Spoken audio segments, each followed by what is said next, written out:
Hello అండి, ఇక్కడ చూపెట్టేది ఉల్లగడ్డ ఫ్రై అండి. చేసే విధానం చూపెడుతున్నాను చూడండి ఫ్రెండ్స్. మీలో ఎంతమందికి ఇష్టం అండి ఉల్లగడ్డ ఫ్రై? ఉల్లగడ్డల్ని మట్టి లేకుండా కడుక్కొని ఉడికించి సన్నగా ముక్కలు చేసుకోవాలండి. ఇక్కడేమో బాండెట్లో ఆయిల్ పెట్టుకొని జీలకర్ర, తెల్లగడ్డ, శనగబెడలు వేసి వేయించుకోవాలండి. నేను ఉడికే గడ్డల్లో పసుపు వేయలేదండి, సరిగా పట్టదని చెప్పేసి. ఇప్పుడు అయితే కలుపుకుంటున్నాను పసుపు. ఆయిల్లో పసుపు వేసామంటే పసుపు వాసన లేకుండా ఉంటుంది.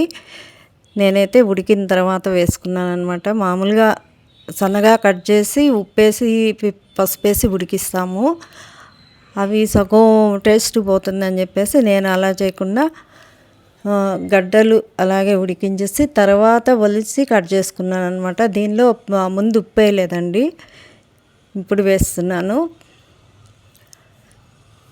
తగినంత ఉప్పు, పసుపు, కారం వేసుకొని ఇంకా పప్పుల పొడి ఇష్టమైతే కారపొడి కానీ పప్పుల పొడి కానీ వేసుకోండి. నేను పప్పుల పొడి వేసుకున్నాను, చాలా టేస్ట్గా బాగుంటుందండి.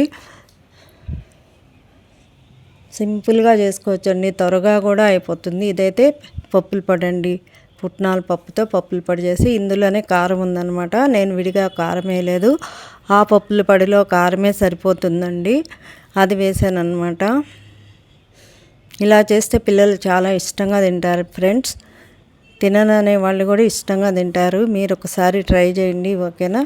రెడీ అయిపోయిందండి.